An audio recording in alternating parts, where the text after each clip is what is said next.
Alright guys, this is just a little quick video on the Dynam A-10 Warthog or Thunderbolt from Nitro Planes. I ordered this, just received it, came in great condition, but after reading in groups and watching so many YouTube videos of people just destroying these things, honestly, majority of it probably because they have no business flying an EDF yet. Too many guys coming off of high wing trainers and then going straight into something like this because they see it's cheap. They think, hey, I've got my trainer down, I'm going to go for it. Not recommended. I wouldn't even recommend this as their first EDF. I'll give you some other ideas for some great EDFs to start off with, but I'm just going to go over a few points that people are just, they see ARF, they take it out of the box, they put it together per instruction, and wonder why they have problems with it. So I'm just going to give you a couple pointers in this first part. This is going to be part one of who knows how many, because I'm going to do this right so you guys can see it and you guys are building it, that you'll have more success with it. Because if you really take your time, just because it's an ARF, don't throw it together like the instructions say. There's a lot of stuff you need to do. I'm going to start out with just some of the quick basics. This is going to be real fast, so hang with me here, guys. First we're going to look at, I'm going to get the light on here. Now these are the horizontals, and I'm not using this for any particular reason, just to show you something. All surfaces on this plane that need to be epoxied are all painted. Now, advanced modelers or even competent modelers know, always strip the paint off before you epoxy or glue anything. It will not stick, it will not hold to a glued surface, not nearly as well. Stick with 5, 15, 30, whatever you're comfortable with, epoxy, a light CA. I use Pro Foam Safe CA on EPO. Sometimes you don't need Foam Safe, but I prefer to be on the safe side, so we're going to go with that. The next thing is, guys, biggest thing in EDFs on the batteries. Okay, this is the stock battery that came with it, 2200 milliamp 11.1 volt 20C battery. Okay, this right here, this is a piece of junk. This should not be flying, or this should not be your power system in an A-10. Especially just because of the weight of this plane. If you've flown EDFs, you know that you want to have that power reserve, the max you can get. And just to give you an example, just the battery I'm starting with, this is a Sky Lipo, and it's a brick, it's a big boy.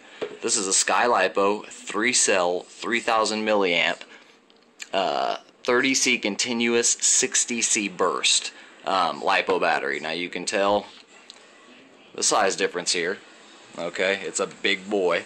Or my other option that I'm going to fly with it, because I have several of these set up, it's either going to be the 3000, and I'll use both at the field, whichever I like, or I'm going to run 35C burst Turnigy 2200 milliamp 3-cell LiPos. And what I'm going to do is not just a single one, that's still not enough. What I'm going to do is just basically run a parallel, not a series port, just a parallel. That keeps the voltage the same, but just doubles your milliamps, and it keeps the C rating the same as well. All you do, plug the two in right here together, it puts them in a parallel series. Once again, still leaves both batteries at 11.1 volts, still leaves the C rating the same. It just doubles your milliamps, giving you a lot longer flight time and just a lot more milliamps to push that voltage and amperage through to the engine. Now it's not going to do any damage, no different than running a 2200 35C battery. So I'm either going to run two of these in parallel, okay, or 3000, minimum of 3000 with a see, this is a 30 or 60C burst. I prefer 45C bursts on my EDFs, but this is probably what I'll maiden it on. There is no way in the world I'm going to throw a 20C 22 milliamp battery into a twin engine EDF jet. So this is just going to go into one of my other little planes just to fart around with. Okay, now guys, the biggest thing that I'm noticing, and the reason I'm kind of bummed about this is it's getting really frustrating reading hundreds of threads of people saying this plane's a piece of junk when I have flown them, I have built them, and they are awesome planes. If you know how to fly, you won't have a problem with this plane. If you have flown EDFs, you won't have a problem.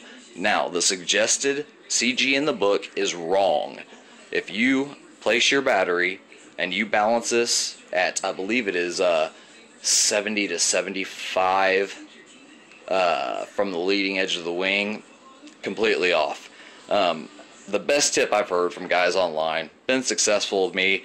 Now, with a parallel battery, I have to do a little bit of adjusting, but basically right in here, what we're going to do, move that out of the way, we're going to count 1, 2, 3 ribs. You're going to want your battery to basically run from here, and I'll grab one real quick so I can show you guys, and I'll just use the stock battery for this, because a lot of you guys will probably start out with this stock battery. Put it in the wrong way so it doesn't stick here. Okay, you're going to want to go from, at the minimum, guys, this is the minimum, do not go any farther forward than this. 1, 2, 3 ribs, okay? From that third rib, the back of the third rib. Okay, let me get you set up here. That is the most forward you are going to want that battery. Any farther forward and this thing is going to be constantly nosediving, you're going to be pulling it up, and you're basically going to have a roller coaster ride till you get it back on the ground. So what you need to do is remember that. Okay, put in some extra Velcro. I put in one extra strip. Before I'm done, I'll have another strip here, here, here, and here. So when I run my parallels, everything will be locked in. I don't trust Velcro, so I will make a mount to mount the batteries in here along with the Velcro. Okay, guys? I've chose to solder on EC3 connectors. I'm a huge fan of EC3s. They're easy. They're tight fitting. I like them. Everybody seems to be a big fan of Dean's connectors. I can't stand them, so I stick with EC3s. Another thing, guys, let me show you here. A lot of people are complaining about the landing gear on this thing. Now, one of the areas I fly, if you watch my videos, especially some of my EDF videos, is where I take off and land. I might as well be driving a little monster truck, airplane. It is very bumpy. A lot of ruts in the field. It's an old AMA field, RC field that they don't really keep up anymore. Just a couple old timers come out and keep it mowed. Keep one little strip mowed from east to west and one little strip north-south that we can use to take off, and we're just getting around to trying to commission the city to get it back up and running. Oh, but the landing gear everybody's complaining about. Once again, guys, let me use the elevator as an example, okay? Use some Scotch tape. This was all painted right here. Simple. Run a piece of Scotch tape along the end, okay, and press it in there. Pull the Scotch tape off. It takes the paint right off. Cut a little piece, put it in there, pull it off, pull it off. Now, I'm not done. I'm going to clean out all that little excess there, paint off with sandpaper, okay? You still have an extremely smooth surface, okay? Epoxies, sealants, glues do not hold well to a smooth, non-porous, or non-scuffed surface. You're still going to want to go over this a couple times very lightly with some rough sandpaper. Now, a lot of people will say you want to go over it with some fine sandpaper. Fine sandpaper is going to keep the smoothness. Now, I know it's hard to tell here, and I'll see if it's written on the back what grit I'm using. Looks like I am using around 100 grit. 100 grit sandpaper. I've heard a lot of guys mention about 40, 60. I use 100 grit. It gives it a nice rough edge to it. I use it on where I am going to glue and on the plane where I'm going to glue and on the elevator. Okay, do this, guys, and you won't have any problem with your horizontals. Show you this here real quick, and then I'm going to stop this video before it goes over too much and give you a part 2 real quick. So those are just a couple tips, guys.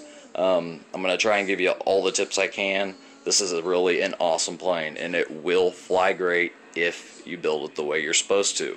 The landing gear can take pretty much anything if you prep them and build them the way you're supposed to. So I'll be right back here with part 2 in just a minute, and we'll cover some more things.